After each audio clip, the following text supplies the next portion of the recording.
Hello, everyone, and welcome to Be Heard Talk, an award winning talk show that adds a taste of hip hop, a side of Shakur, and spice to unflavored news. Each Sunday, we discuss race, politics, and culture from an unapologetic Black millennial perspective, and we give you the opportunity to be heard. So leave your comments on Facebook, YouTube, LinkedIn, and Twitter, and we will read them throughout this show. My name is Selena Hill, and I'm the founder of Be Heard Talk. And I'm super excited to be here with you all to discuss the biggest stories of the week, like Twitter CEO Jack Dorsey buying Jay-Z's title, to the George Floyd Policing Act, which aims to enforce law enforcement accountability.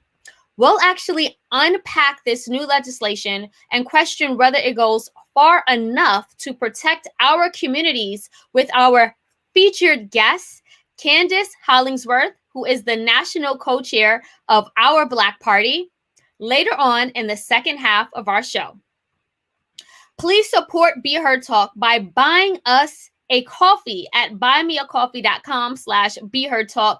Your support through a small donation will help us continue to support and amplify the issues that are important to you. So, without further ado, on today's show, we will be joined by Be Heard Talk correspondent Evan Mastronardi, who is also the co-founder of Let's Not Be Trash. How's it going, Evan? It's going well. Thanks for the shout out. Yes, I'm Evan Mastronardi. You can follow me at @_Mastronardi, co-founder of Let's Not Be Trash podcast website, Space for Multidimensional Men. Also ranked the 10th best clubhouse for LGBTQ members. Neither Stan or the co-founder and former co-host of Be Heard, or I happens to be a member of the community, but we love the support, so it means a lot to us. Just want to give a shout out, and Love thanks that for having me as disclaimer there, always. Evan. Love that disclaimer. We also have with us a very special guest host, Oni Higgins, who is an award-winning multimedia professional and TV host. Love the yellow. How's it going, Oni? Thank you so much. Thank you for having me. It's great. It's Sunday, so I can't complain. Absolutely. And shout out to all those who are watching, including Michael R. Hustler, who is joining from the purple state. I wonder which one. Shout out to all those who are watching. Oh, and we support and we love all of the love. Thank you for watching every Sunday. We definitely support that and appreciate that. So, without further ado, I'm actually going to throw it over to Oni, who is going to spearhead our news roundup and get to some of these important stories. So take it away, Oni. Yeah, super excited. So the news roundup is the segment where we unpack the biggest, most impactful stories for the week and the stories that made you laugh, cry, or even get blocked on social media for cursing out Republicans for waging a war against Mr. Potato Head. First up, Square buys Tidal. Tidal, the exclusive streaming service co-founded by Jay-Z, has been sold to Square, the tech company that developed Cash App, and that was co-founded by Twitter CEO Jack Dorsey. Now, Square purchased Tidal for $297 million, and Jay-Z will now sit on Square's board. So, he's out here making some money moves. Jack Dorsey announced the deal on Twitter, revealing that Tidal subscribers will have an entirely new listening experiences and new complementary revenue streams. Now, Dorsey also tweeted that the deal began from a simple idea, finding new ways for artists to support their work. He added in another tweet, given what Square has been able to do for sellers of all sizes and individuals through Cash App, we believe we can now work for artists to see the same success for them and for us. So let me know what you think, Evan. You think that was a good deal? Why or why not? I mean, if it helps independent artists get paid more streamlined, and so many artists are losing money during this time because of the pandemic, because we forget how much of artist revenue, especially music, is through live performances. So Tidal, Square is a virtual cash sending app. If there's a way that they can use their technology and their expertise to help independent artists get money faster, promote them better during this time where they can't perform live, I'm just happy about that. I mean, Jay-Z is already a billionaire. I'm happy for him, but at this point, the capitalist standpoint of it is just rich people getting richer. So good for him for making a profit. But I'm more happy about the effect this could have on the artists. Yeah. Selena, Tidal has reportedly been struggling. How do you think this deal will change the music streaming service?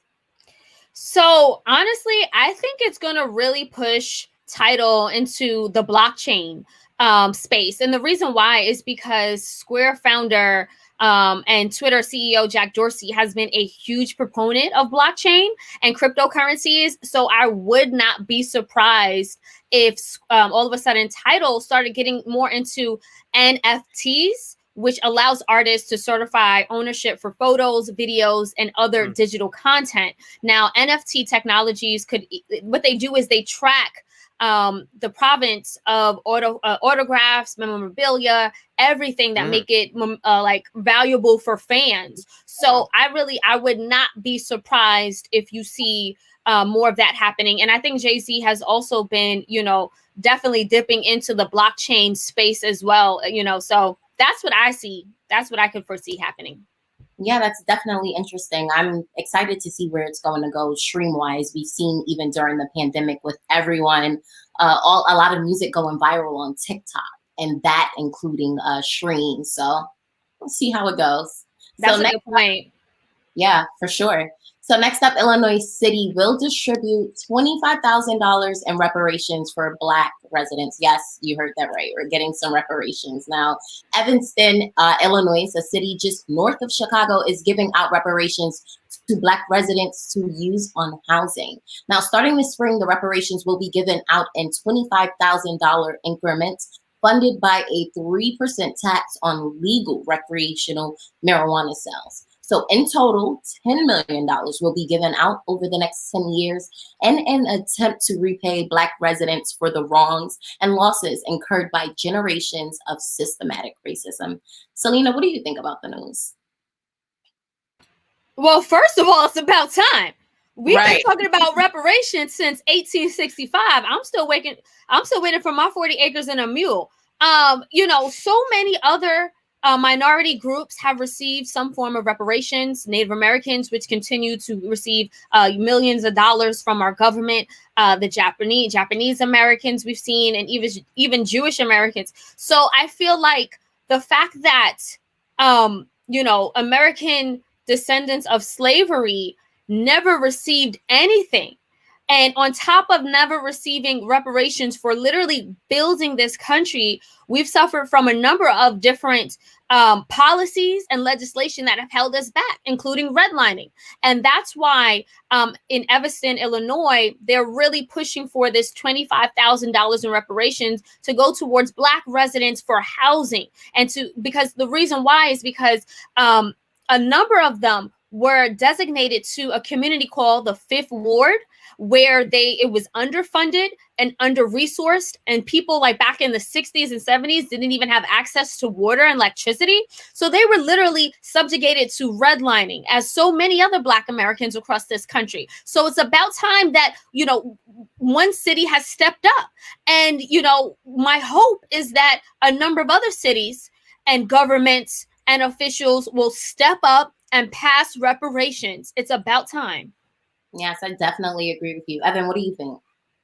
I think this is a very important first step. And to be clear, neither this step nor any of the other efforts, the other demographics that Selena mentioned, are not necessarily enough to contribute to all the oppression of those groups. But the fact that reparations towards Black Americans hasn't even been addressed at all on a federal level is horrific. And I'm glad that Evanston stepped up. I do think that this shows the precedent that we may need to rely as a society and, people who care about these issues, that the local government may be a more likely way to go to make progress, because the federal government is not going to do this anytime soon. Local governments, with hopefully more progressive leaders, can have more direct funding towards specific groups who have been oppressed by society. And it's going to put a lot of progressivism to the test when we have these quote unquote liberal cities that are run by Democrats like New York and other places. Why Why not pass this? Why not put a tax on recreational marijuana or a tax on, the super rich to pass this? I think it's also going to be a real test about the people's values to see if they back it up. But I think locally, this is how we're going to get it done, at least the first step. Yeah, I would definitely agree. with you. I would definitely agree. And just to chime in, Evan, we're getting a lot of comments. I know Michael R. Hasler says reparations have to start on a local basis nationwide. Right. I think we would definitely tend to agree. And I think that's exactly what Evan's point was about it starting locally. And then Stanley Fritz, friend to friend to Black, I'm saying Black Enterprise, Be Heard Talk, of course. And former co-host says, so happy this is happening, but we need reparations throughout the U.S. Stanley, we agree. Yep. Yeah, for sure. I think Illinois is the first. Hopefully it's the first of many. Hopefully all the states hop on board. And, reparations don't just start within housing. You have to look into schools within inner communities, food pantries, organizations, like all of that matters. So definitely excited to see where it's going to go from Illinois passing this to possibly other states hopping on board for sure. So next up, Amanda Gorman says she was tailed by security guards on her way, actually by a security guard on her way home. Now, Amanda Gorman, the youth poet who performed at the 2021 presidential inauguration, revealed on Instagram that she was followed by a security guard who told her that she looked suspicious while she was walking home Friday night. Her post reads, a security guard tailed me on my walk home tonight. He demanded if I live there because you look suspicious. I showed my keys and buzzed myself into my building. He left, no apology. Gorman wrote in a post on her verified Instagram account. And she added, this is a reality of Black girls. One day you're called an icon, the next day a threat. Selena, were you surprised that America's youngest inaugural poet who earned a national acclaim at President Biden's inauguration was subjected to racial profiling? Absolutely not. Statistically, Black men are approximately 2.5 times more likely to die at the hands of police over a lifetime compared to white men. And Black women are about 1.4 times more likely to be killed by police than white women. So, the statistics don't lie. The fact that, Black and brown men are not only being racially, Black and brown women and men are not only being racially profiled, but killed. It doesn't matter if you happen to be a cop yourself, you happen to be an elected official, you happen to be a former EMT worker, you happen to be a father, you happen to be taking a jog, you happen to be a 12-year-old. Does not matter. It does not matter. Once the uniform comes off, once you step off that stage, you are nothing but a Black person. And unfortunately, they're calling us threats. We always felt threatened. We always felt threatened. But I want to say, Amanda Gorman, she actually followed up with another tweet that I thought was so prolific. She said, and I quote, I am a threat to injustice, to inequality, to ignorance. Anyone who speaks the truth and walks with hope is an obvious and fatal danger to the powers that be. A threat and proud. Thank you, Amanda. I love that. Definitely. Yeah, Evan, what do you think it will take for Black women to feel protected in America? It will take absolute systemic change, structural change. It will take white people to actually have awareness of this issue. There are countless instances of this. Henry Louis Gates being arrested outside his own home.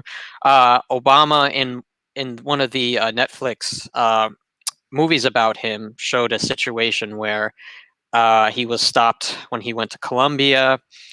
Dave Chappelle, my favorite comedian, has that joke that when he moved into his new house after getting some success, he thought it was too nice for himself because he knew what the reality is of him going home to his own house. So this is why comments like, the quote unquote shut up and dribble BS is so ridiculous, ignorant, and offensive. It's like, it doesn't matter who you are Doesn't matter what you do, doesn't matter how famous you are, you cannot take off your skin. And when your skin is perceived as a threat, these situations will continue to arise. Yeah, I agree with everything you both said. I hope that she can follow up with us to keep us posted on what happened after this. Like, is she going to maybe not file charges, but is the officer going to be reprimanded? Even him following her home, like that's a scary situation. You know what I mean? So I definitely hope Yeah. the story gets updated throughout, the week and the months to know what happened after this. Oni, if I can, because I agree with you, and a number of people agree in the comments as well. Michael R. Hasler actually left a comment via LinkedIn. He says, "Talking while black, walking while black does not matter." We've seen, black people harassed on planes, riding in first class. It does not matter. As Evan said, it's all about skin, and this country has a lot of work to do when it comes to healing the racial injustice that still exists in the fabric of our democracy. Yeah, definitely agree there. So next up, Drake seemingly admits to sleeping with Kim Kardashian in his new song. Now, Drake released new music on March 5th that takes a nod at Kanye West. And the song Wants and Needs, he rapped, "Yeah, I probably go link to Yeezy. I need me some Jesus. But as soon as I start confessing my sins, he wouldn't believe us." While Kardashian was not mentioned by name, many fans took the lyric to mean that she allegedly hooked up with Drake.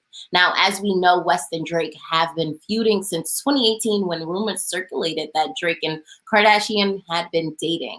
Now, Evan, did you interpret the lyrics as a reference to the rumors between Drake and Kim K that they slept together? I mean, sometimes artists just want the notion of it to be in the air. It doesn't Yeah. have to be verified. The notion just creates beef. But, I told Selena with things like this, I sound like an old man. I really don't care. I don't care who sleeps. I don't care who sleeps with who. It doesn't matter to me. But what I will say, because, this is going back to what I do at Let's Not Be Trash, I don't like women kind of always being passed around as like leverage Mhm. between men as creating beef, like women's bodies, who slept with who. It's like, I have one over you because I slept with this lady or someone who you dated. It's like, it's very antiquated and it's pretty misogynist that we still now have artists that throw at other men the women they had sexual encounters with, just like the sex with this person. It's really objectifying, and I think that it's something in our culture that I just think it needs to stop. Yeah, you mentioned something important, culture. I think that's just rap culture in general. That's what it's about, unfortunately. So hopefully they'll work that out. But Selena, will this hurt or help Drake? What do you think? I think it's only going to help Drake. The fact that we're talking about this lyric and the song Wants and Needs from his new EP. Boom. I mean, it helps. I mean, honestly, Drake is like the meme king. Like all of his lyrics, intentionally turn into memes or become mantras. Like, think about started from the bottom while we here. That became a mantra. Okay, look, Drake is brilliant at what he does. If you ask me, he is definitely fueling the rumor mill. He wants the attention. Look, he's also the one who said, I think your idols become your rivals. He wants all the smoke with Ye. And I love Drake. So, hey, do it. Go for it. I definitely agree with you. You took the words out of my mouth. I think that he just did it for attention. The new EP, more streams. Now everyone's talking about it. They're going to go listen. It just worked out perfectly for him. So I don't see that feud going anywhere anytime soon. Like, let's see what Kanye responds with first. So next up, Republicans are freaking out over Dr. Seuss and Mr. Potato Head. Conservatives are fanning out on Fox News and other right-wing media to spread lies about these childhood mainstays being canceled due to imaginary liberal censorship. Now, Dr. Seuss, the issue comes down to the children book authors, a state deciding not to continue publishing some of the most obscure titles because they include racist imagery that runs against the children's author's own lifelong commitment to progressive politics. They also become upset at Hasbro for that. They announced that it would drop that the name would drop Mr. from the Mr. Potato Head brand name in order to be more inclusive, and also all could feel the welcome in the potato head world. So, Evan, why are Republicans freaking out over Mr. Potato Head and Dr. Seuss? Because Republicans never want to do real work. And a lot of Democrats don't want to do real work either. They would rather, we saw that for 4 years. We saw that when they thought Obama wearing a tan suit was a scandal and taking Michelle out for a date was a scandal. This is what they do. They try to find all these side issues to get not just their base, but some people who, think we're getting too much of a politically correct world riled up and distracted from the fact that they didn't even support a stimulus bill just now. That wasn't even going to be enough anyway. I mean, they're going to put this as like an attack on our values and our culture or something BS. But the truth is, I don't know when Mr. Potato Head and his or their gender mattered as of yesterday until someone made an issue out of it. I know when someone not being able to afford rent mattered and people losing their jobs because of the coronavirus mattered. So they can keep trying that. Listen, that goes back to like the Cardi B with the WAP while they were like on Twitter making all these statements about it instead of giving the American people COVID help and relief. Right. They were over there tweeting, so I cannot. But Selena, will the Republican fight against Mr. Potato Head and Dr. Seuss help Republican efforts to win over voters? What do you think? Honestly, sadly, I do think it's going to help them win over their voters because their voters subscribe to the same antiquated thinking that they do, which is why they keep getting elected. Look, Republicans are afraid of progress. The more progress we have, the more they lose. And we saw that in Georgia, right? Where Stacey Abrams led the effort to mobilize people to the polls. And the more people that came out, the more they voted against Republicans. So they use any tactic, any strategy that they could to, conjugate this culture war on things that, really should not be issues they're paying attention to in order to continue to, feed their constituents what they want. If you ask me, they're talking to middle America, who happens to be older white folks who are, conservative. If it was me, I don't want my elected officials talking about WAP and Mr. Potato Head. I want them passing the stimulus bill. I want them, helping out to solve COVID. So I'll leave it there. Out of whack. The priorities is out of whack for this one, for sure. We're not worried about Mr. Potato Head at all. You know what? Just real quick, Oni. Prince Anson left a comment from Facebook. Prince says there is a Mr. Potato Head as well as a Miss Potato Head. Right. I forgot about Miss Potato Head. I forgot about that. So so now that the potatoes are going gender neutral, I don't get it. I don't get it. It makes no sense, but I guess. So 6ix9ine split in Lil Nas X DMs. 6ix9ine, the 24-year-old rapper known as a snitch, shared a homophobic, now deleted social media post earlier this week and was called out for it by Lil Nas X. Now, 6ix9ine reposted a screenshot of an article headline reading, China makes COVID-19 anal swabs mandatory for foreigners on Instagram and added the caption, Lil Nas X has entered the chat. Now, in response, Lil Nas X went on TikTok to expose 6ix9ine by showing a screenshot of unanswered DMs from 6ix9ine. Gonna be in your city soon. What you doing? LOL. He allegedly wrote in a upside down smiley face emoji and a red heart emoji. Now, some interpreted the DM as flirting. Others just love seeing the rapper get caught up. Now, 6ix9ine responded with a video where he shows that there are no messages between the two of them. But since you can now unsend DMs on Instagram, many people aren't buying it. Evan, Selena, who do you think won this battle? Look, you can now out-troll a troll. No, Lil Nas X, back in the days where he was a barb, like he mastered the internet. Like if you even think about his song, Old Country Road, it was, he talked about how he was obsessed with going viral and he made a song that would speak to the zeitgeist of the current moment and Gen Z. And he did that. Continue giving him fodder and he's going to come for you. I love it because 6ix9ine also is like troll in chief. So to see those two go at it, like, look, I'm here for it. It's entertaining, and shout out to Nas X for clapping back at 6ix9ine, who was trying to shame him or make a homophobic comment. I agree. What do you think, Evan? Yeah, like I said earlier, battle's a strong word for what that was. I mean, like what Takeover and Ether were battles. I don't know what this is. These are dueling DM slides. But I props to Lil Nas X, and like Selena said, he worked hard. He used to, for those who remember LimeWire, he used to put his song Old Town Road under different titles so people would actually download it by accident and still get it.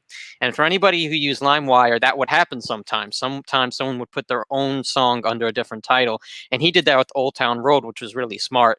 And a guy with that type of ingenuity, and I mean, we've already seen Lil Nas X just not take anything homophobic. Even back at that HBO show where Kevin Hart didn't seem to be as sensitive to why it mattered that he came out publicly. He immediately had a comeback, and it wasn't even a nasty one. He just was straight up. So all he did is show receipts. Good for him. I like that energy. Yeah, I hope that the battle or whatever this is between them two, I hope that it actually stops here. Like, I don't want to see anything else. Like, 6ix9ine, just don't respond and go about your business and leave it at that. I want to see them put it on wax. I want to see them wrap it out. Back to 106. Remember 106 in Park, but he used to have the rap battles. Mm-hmm. I want to see that. I want to see it. I'm here for it. Rappers. So, what are we gonna hear? What are we excited to hear? I like both of their music. Oh, really? I'm like, you can keep it. You can keep it. So I like Lil Nas X. You said not Nas X? I like Lil Nas X music, definitely. Yeah. I mean, I only know like the Old Town Road song, so it's just like, what are they gonna rap it out about? I don't know. I guess that's just my opinion. I'm sure everybody else will love to hear it. But the trolling is cool. But I hope that battle right there just stays there and no one responds. But that's definitely, that's going to be a wrap for the News Roundup. Make sure that you tune in every week to catch the most impactful stories of the week. Thank you so much, Oni. Great job. I had so much fun talking about these stories. But now it's time to talk about something a little bit more serious and way more impactful. Last week, House Democrats passed the George Floyd Justice and Policing Act, which is the most ambitious effort in decades to overhaul policing nationwide. The bill is named in honor of the Black father whose killing by police in Minnesota last year sparked demonstrations around the world. The George Floyd Police Justice and Policing Act of 2021 aims to ban racial profiling, overhaul qualified immunity for police, ban the use of chokeholds, hold police accountable, change the culture of law enforcement, and build trust between the law and Black communities. It was first approved last summer only to stall in the then Republican-controlled Senate after the debate over legislation turned into a political liability for Democrats as Republicans seized on the calls by some activists and progressives to defund the police, arguing that was the intent of this bill. Meanwhile, critics on the left argue that the George Floyd for Policing Act does not go far enough to protect Black communities, noting that it gives millions of dollars to police in grants. They also argue that although police have banned chokeholds, police can still kill people using tasing, kneeling, punching, suffocating, the list goes on. Furthermore, police can show up and attempt to stop crimes, but what is being done to address the underlying issues that cause crime, which is poverty, lack of resources, and lack of education? And if we think about it, George Floyd, he died because he could not afford a pack of cigarettes. I'll leave that there.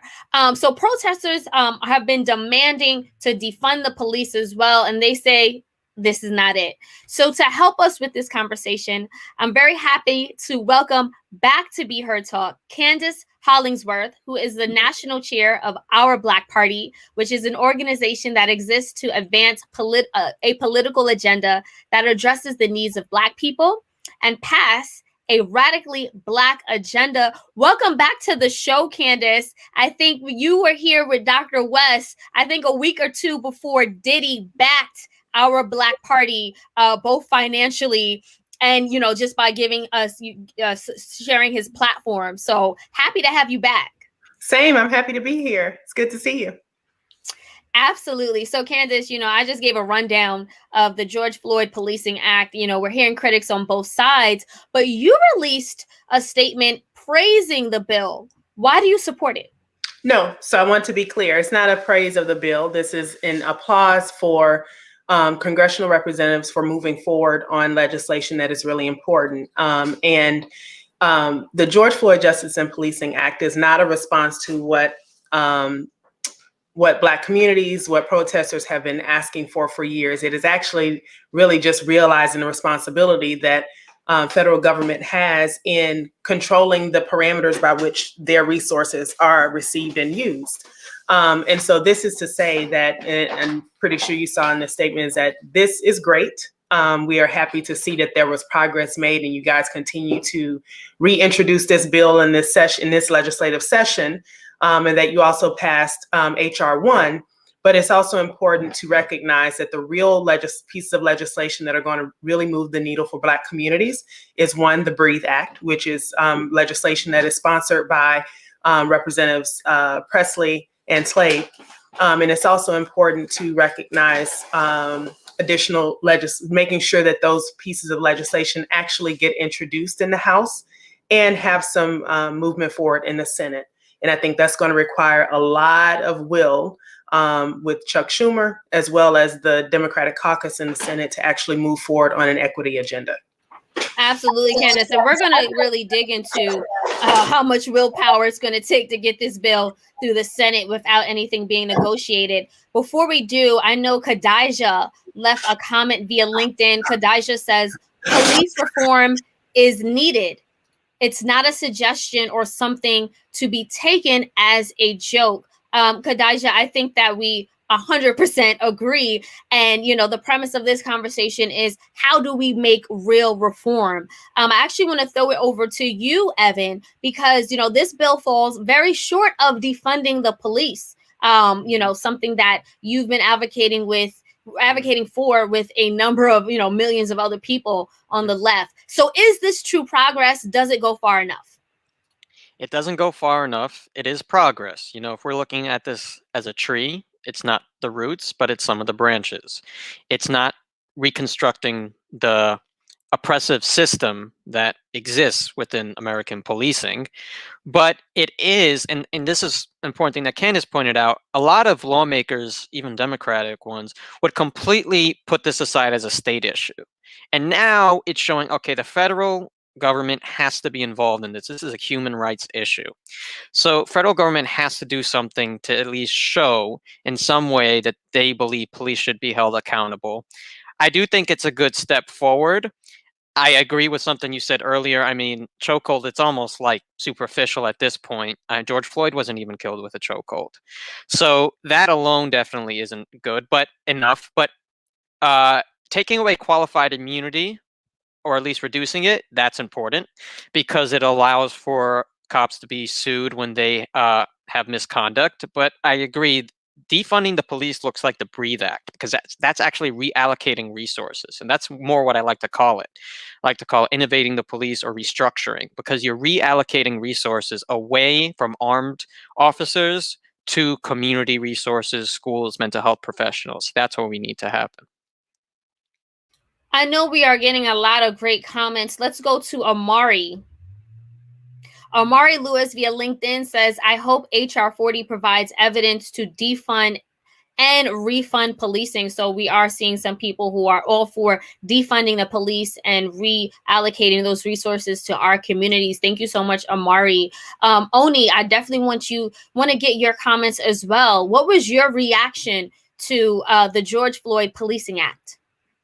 I think it's a step in the right direction, a good first step, but I think more needs to be done. I think that the police in general need reform, and not on a local level, on a national level, federally, because we've seen in cases throughout the country that there is a problem within police departments and using excessive force and killing Black and brown people, minorities. And this needs to be done on a federal level. Some type of legislation needs to be made federally to stop this and get this under control. I don't think that the local governments, all of the pressure or all of it lies on the local government. I think the federal government has to step in and make those changes.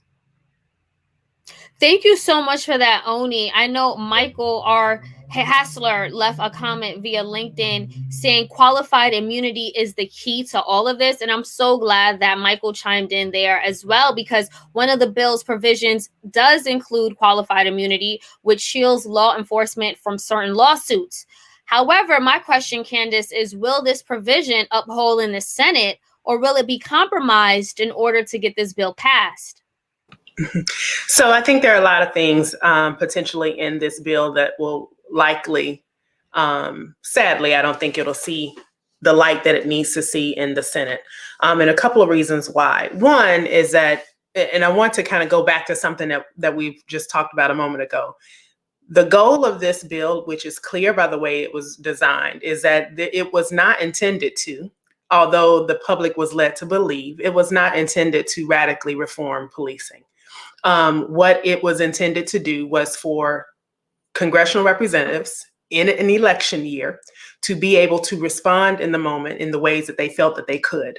And in responding in the ways they felt that they could, that meant that there was really not any room on their behalf, or at least they weren't willing to entertain room to really reimagine what it is that they can do as federal legislators to actually shape what community policing, not community policing, what public safety looks like in communities. And so now we're at a point where it's post-election, we're heading to midterms. And at this point, many representatives are really heeding the call from President Biden around this call for unity. And I think, unfortunately, they mistake unity for agreement on all areas and the need to compromise wherever compromise might be possible. And I think they see issues of equity as areas for compromise, unfortunately. And so I think there will either be a significant stripping of important provisions. And these provisions, I want to add, are not, again, it is still imagining a system where law enforcement is a response.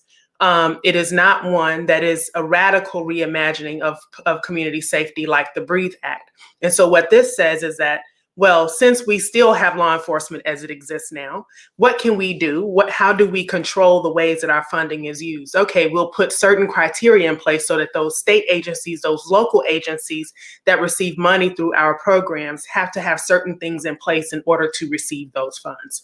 And also create programs grant programs so that they can implement some of the changes and requirements that we're asking for. And I want to say that on a local level, these things are actually really, really important because local agencies often rely significantly on federal grants to be able to support their activities. And they will respond very quickly to any new requirements or new regulations that are placed on them in order to receive those funds. But at the same time, in the Senate, I think we'll see stripping of provisions around qualified immunity. I think we'll see watering down of requirements for grants, which might look like lengthening the time period that people might have to enact these provisions. And most importantly, I think it's going to rely on folks like Senator Sinema, Senator Manchin, and now recently, even some of those senators who are coming from communities where their only view of public safety is around policing.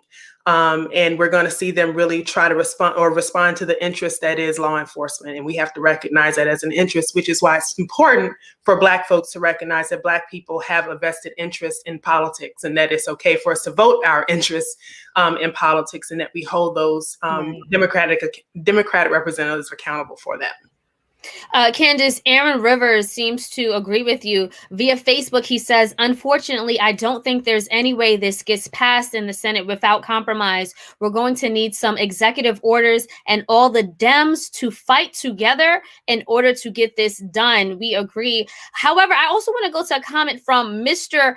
Gerardo. Mr. Gerardo left a comment saying, why would any normal person want to defund police? And then he left another comment saying, guess what? Your neighborhoods will see an increase in violence with less police. You know, we welcome political discourse. Evan, I actually want to throw it over to you. If you could actually address that quickly about defunding police. Actually, this goes to something I actually wanted to pitch to the panel, which is I think that so many people are just headline and clickbait oriented. So if you see defund the police, what you immediately think is exactly what that comment said. First of all, even defunding, even in the Breathe Act, there's, to my knowledge, no mention of eliminating the police. It's just a notion of who is a first responder and having people who are first responders, not hold weapons, be people who can be mediators in the community and just frankly be more qualified to deal with the situation if it's at a school, if it's a mental health issue. So I think that so many people don't even get to the understanding that defund the police is a reallocation of resources where they should go. And it's actually, another way I've heard it used, is unburdening. It's taking things off the police's task list that they shouldn't be doing in the first place. They have no business being the first responder at a mental health crisis when they have no training. They have no business doing half the traffic stuff that they do. They have no business being in a school. And that's giving them, as a police officer, extra work that they shouldn't have to do. So I think someone sees defund, they think of the police. By the way, in New York, we have, I don't even know how much budget. We have so much budget for the police in New York, we go to Israel and train them, which is ridiculous. So people think defund, like the police won't have any money to afford their own weapons, and then crime will go all over the place, where it's really making public safety be more accurate with the people who should be responding first and giving them money to do their job so everyone will be safer. Thank you for that, Evan. And obviously, just to clarify, defunding police does not mean less police and less safe communities. It means, again, reallocating those resources so that our communities are more safe and that we're not overtasking police to do minor things. So thank you for that great explanation. Oni, I have a question, because not all of us are all for defunding the police. A lot of us aren't there yet. Where do you stand when it comes to the solution? Is it defunding, abolishing, or just overhauling policing incrementally? What's your stance on that? I think it's defunding for sure. I think that we need to look at how to relocate resources within police departments. Like, it's just too much money going into our police departments throughout the country, and those resources and that money, those finances, can be used to things that can be used for things that are way more impactful within our community, schools, food, just so many different things that I feel like those resources can be used towards, and they don't necessarily have to be used entirely within police departments. A lot of people hear defunding the police and they just assume that that means taking away police officers or taking away weapons, and that our communities will no longer be safe. And as to exactly what Evan said, you can see that that's just relocating those resources and those expenses, honestly. And I'm definitely here for it. I think that that's a great step that we need to make in order to reduce a lot of injustice that has been going on with police. Thank you for that, Oni. And Evan, I know you have a question, but before we do, I definitely want you, Candace, to chime in. Where do you stand? Are you calling for the defunding of police, abolishing, or overhauling? And if you can also explain the difference between us three, because we're, those three, because we hear a lot of this rhetoric right now. So I think it's really important that we take the focus, or we put the focus back on community safety. And that when we're talking about defund police, I think, I am in 100% support of that, because I do believe that many of the things that we call police to do as a first responder are things that really our communities should be invested in ways to be able to respond to. So that might be youth centers, that might be supporting recreation, that might mean supporting mental health services, a variety of things that might have nothing to do with assuming that a person is a miscreant, for lack of a better word. It's just about creating a livable and better community.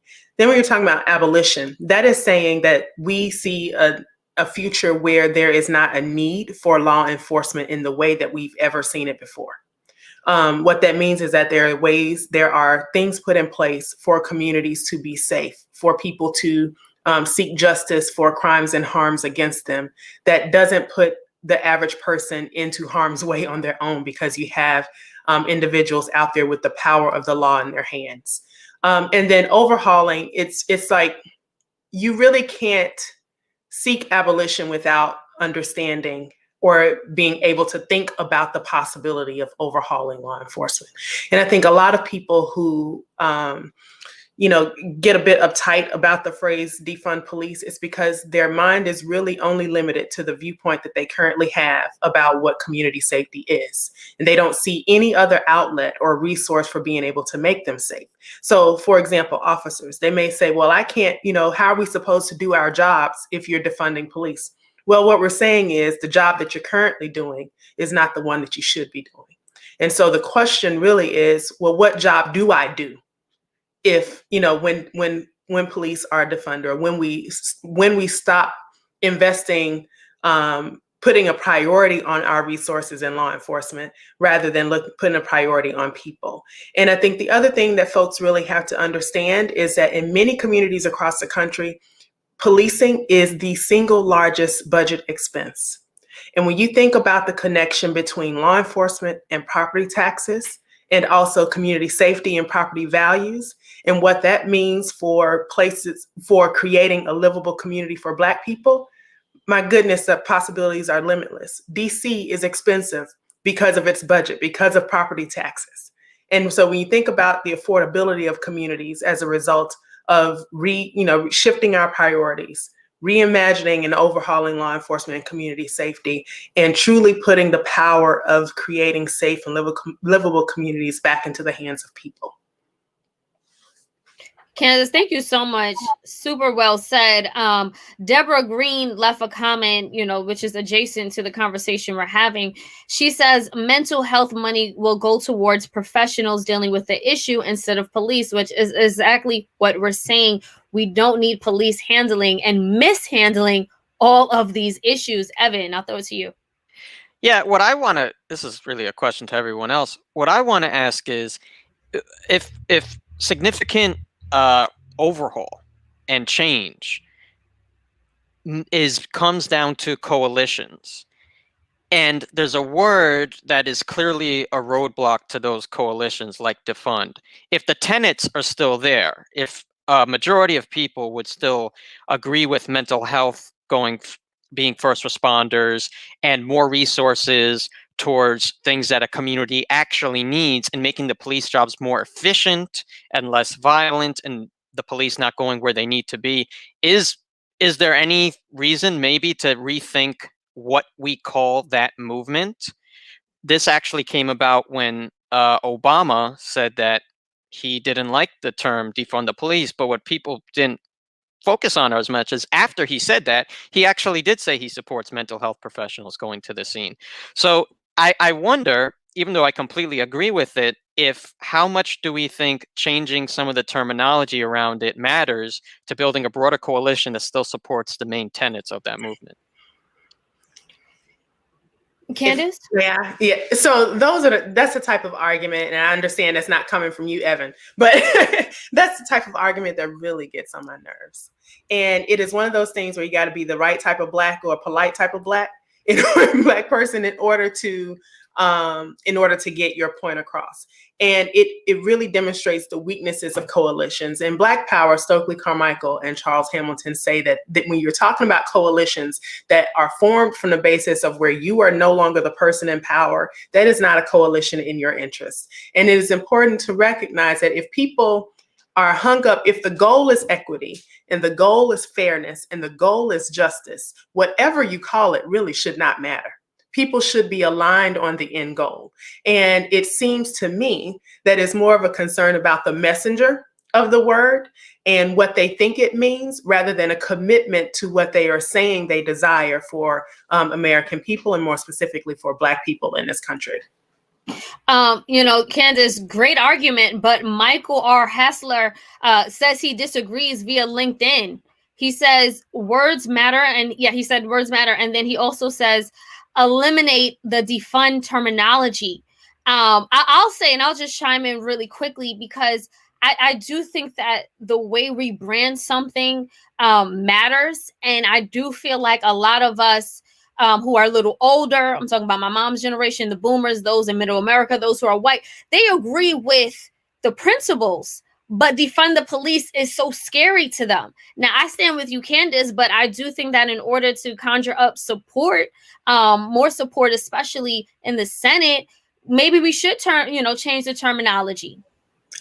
And I think that's where organizations like Moving for Black Lives and those protesters that help bring defund and abolition to the current discourse, I think what they are telling us is that we come from a position of power. That if you come from a position where this is what our community is demanding and what we want, our obligation, one, is to see that through. The other obligation is to get everyone on the same page. And so I think even when we're talking about defund, I don't think our goal should be in how do we get a progressive white movement to be a coalition partner? How do we get other advocates and other racial ethnic groups, in LGBTQ groups, whatever the coalition might be based on? It's not a goal of getting them on board. Our goal and our obligation is getting Black people on board, because I know for a fact, we've seen it before, that when we lead coalitions based on what we need and what we demand for our communities, that's where we have success. So I agree that there are certainly folks, especially generational gaps, that don't necessarily fully understand and embrace the phrase and the terminology. And I think that's where, instead of talking about what do we call it, it's about, okay, let me help you understand, Ma. This is, when we say this is what we mean. So we need you to say it with us, but understand what we're talking about. And I think that's more of what we do as community work, and as people who are trying to help lead the voices of protest into power where they belong. It's our job to make sure that we meet those calls and that we make sure everyone is educated on what we're talking about within our community. Oni, what's your take on this? I think that the word defund is a trigger. So I could understand that side of the story. I do get both sides. However, I think I had a question for Candace. It was that, do we believe that if let's just say we change the name, we don't use defund, or we use some other type of language, are we not going to need that support of other groups, not only Black people? Are we going to need support from Republicans? Are we going to need support from those boomers? And how does the word defund, how is that going to impact that support? I think, and I guess that's where I'm coming from, is that their support isn't because of the word, or their lack of support isn't about the word. There's been so much conversation in the past year about what defund actually means. It reminds me of the conversation, or the years-long conversations that we had about what Black Lives Matter meant, and how long it took for even Black folks, especially Black elected officials, to feel comfortable saying Black Lives Matter. And so I think we're in that moment where it's going, I think, where we hold firm to what the spirit and the intent of the language means, and work diligently to get other people to recognize that this is a path towards liberation, and that part of the liberation means freeing yourself from the notion that we have to be able to be more palatable to other people who are simply not wedded to the ideals of equity.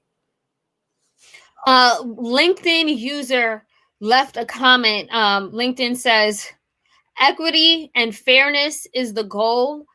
Defund is exactly what needs to be done. Understand the meaning, learn what it means instead of attacking the word. change your mindset, people. Thank you so much for that comment from the LinkedIn user. I do want to keep the conversation going because, we started off talking about George Floyd. We kind of detoured a little bit to talk about defunding police, which is a issue that, a topic definitely that deserves a spotlight. However, the murder trial of Derek Chauvin begins tomorrow, Candace, and Evan, Oni. I want to get your thoughts on, number one, will Derek Chauvin, be convicted? As we are fighting to change law enforcement, we still have this epic trial that is about to start. Candace, what are your thoughts on him getting convicted? I'm not an attorney. I'm not going to pretend to be one. But I think the most important part of this case begins tomorrow, which is in the jury selection. And I think we have to remember that we are all supposed to be tried by a jury of our peers. And so, especially given that this case has created such national and global angst, that it would be really hard to find anyone who's been living under a rock for the past year, one. And I think we're going to see possibility of people coming to this a far more uneducated, not in terms of academics, but just around how they've shaped their opinions about the past year and what they felt was the value of protest and the different sides that they're going to go to, and understand that the defense is their job is to try to get a success for their client. And so I think the jury selection is going to be one that is probably far more moderate than we would definitely want to see victory, but I'm keeping on to hope that we will see a path for conviction. But quite honestly, the laws that have been in place to date have not been as supportive as they need to be in seeking justice for lives lost. Oni, do you expect civil unrest? Do you expect to see more protests once this trial kicks off? Absolutely. Absolutely. And I think that even within this trial, yes, this is the start. The jury selection begins tomorrow, but I do believe that we're possibly not going to see a conviction. We've seen this story countless time after time where police are killing innocent Black and brown people, and they're not being reprimanded for their actions. Maybe they're losing their job. That's about it. They're not in the court of law. They're not being convicted for the crimes that they have committed. I would like to keep hope that maybe, this time will be different because of all the national and global media attention that the case have gotten. But truly, that's what I believe. I believe that he's not going to be convicted. Which is so sad. We watched a man, murder somebody for nearly 9 minutes. And it's so sad that we still don't have any faith in this justice system. I mean, it was 30 years ago around this time where Rodney King was also beaten on camera, and then all the police officers were acquitted. So it's really sad. We're gonna have to see how this thing plays out. But Evan, as we begin to start to wrap up this conversation, I believe it was both you and Candace who called for the Breathe Act, and we're advocating very heavily for the Breathe Act. Which I think that's something that we definitely need to put more focus on. I do think the George Floyd policing bill is a step forward, but it's the Breathe Act, which is the most comprehensive criminal legal passage in the history of the United States, which calls for investments in gainful employment, quality housing, and pilots for universal basic income. Evan, what needs to be done so that we can pass the Breathe Act and other, life-changing, huge overhauls like the Breathe Act? Yeah, and one thing I forgot to mention earlier about the George Floyd bill, if it were to pass as it is, I believe it also includes at least a federal prohibition for certain federal investigations on no-knock warrants, which, as we know, is how Breonna Taylor was murdered. So that is an important part of this current bill. What needs to happen? It's something Candace mentioned many times. It's education. People need to be educated on what this bill would be, especially with a lot of the positives. I mean, there's many positives in it, but it's more jobs. It can have economic benefits. It strengthens communities. It reallocates police where they should be and doesn't give police tasks that they shouldn't be doing in the first place. I look at it as efficiency. I think it's making the right people go to the right place. Everybody likes to complain about bureaucracy. When the right people go to the right place, it saves lives, this can save money, and it saves time. It's more efficient to have the professionals be where they should be as first responders. So, and it creates jobs. So I think it's all in how we educate people. Thank you for that. And Oni, what would you say would be part of the solution here in getting real justice and change?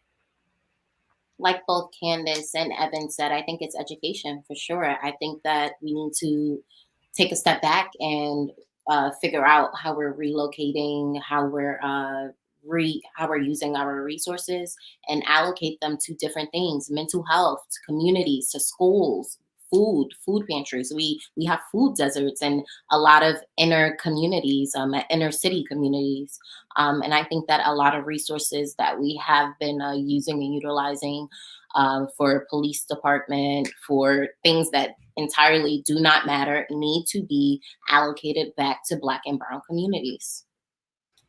Thank you for that, Oni. And Candace, I'll give you the last word here about the solutions, because I'm all for radical change. I'm all for passing that Black agenda that our Black Party is pushing for. How do we actually do that within the next 4 years under the Biden administration? Yeah, so under the Biden administration, when we're looking to the federal pathway to do that, it is really taking advantage of a political moment. And that political moment right now is that Senator Schumer is afraid of a challenge for his seat from Congresswoman Ocasio-Cortez. And so that means putting the pressure on Senator Schumer to exhaust every possible resource to pave the way for all of the bills related to Biden's equity agenda, which include the BREATHE Act, which includes George Floyd justice policing, which includes HR 1, which includes a federal jobs guarantee. All making the path for all of those items to clear is squarely within his purview. He has the power to be able to make that happen, and I think we can continue to put the pressure on him through the court of public opinion that is what he needs to do. And then on a local pathway, it is important for communities to recognize that we have power in how we are governed.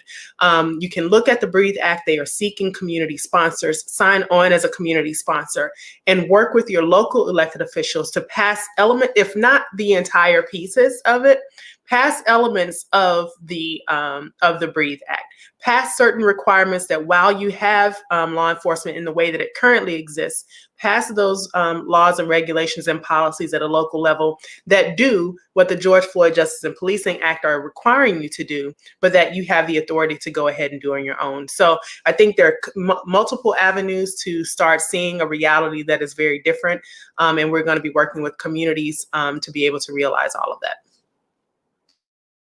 Thank you for that, Candace. And thank you so much for showing up to Be Heard Talk today. We appreciate your time and also the work you're doing on the ground to push our culture, our communities forward. Thank you so much. And I'll just end by saying this.